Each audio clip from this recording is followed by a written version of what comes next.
High বন্ধুরা, কেমন আছো সবাই? আজকে আবার একটা নতুন জায়গায় ক্যাটারিং করতে গিয়েছিলাম।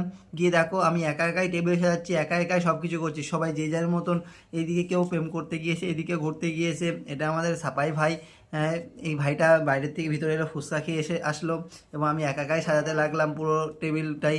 ওপাশে পিতামটা ও ভাড়ার ওই বস্তাগুলো সরাতে লাগলো, আর আমি এই বসে বসে এবং দিতে শুরু করলাম এবং খাওয়া দাওয়া কম দেওয়া শুরু হয়ে গেল সবাই মিলে, এবং আমি স্যালাড দিতে গেলাম তাড়াতাড়ি করতে।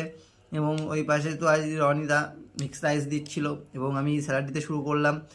স্যালাড দিচ্ছিলাম খুব স্পিডেই, কিন্তু স্যালাডটা ক্যাচারে ভালো উঠছিল না এবং সেই জন্য আমি তাড়াহুড়ো করছিলাম না, আস্তে আস্তে দিচ্ছিলাম। এবার ছোটো ছোটো ছোটো ছোটো বাচ্চারা বসেছিল, এরা বিশাল দুষ্টুমি করছিল আমার সাথে এবং বিশাল আড্ডাও মারছিল। এবং এই এটা আমাদের লাস্ট চপ্পর ছিল বলে আমরা একটু তাড়াতাড়ি করছিলাম বলেই তাড়াতাড়ি করে বাড়ির দিকে যাবো। বন্ধুরা, বাই, আবার নেক্সট ভিডিও দেখা হবে। টাটা, সবাই ভালো থাকবে।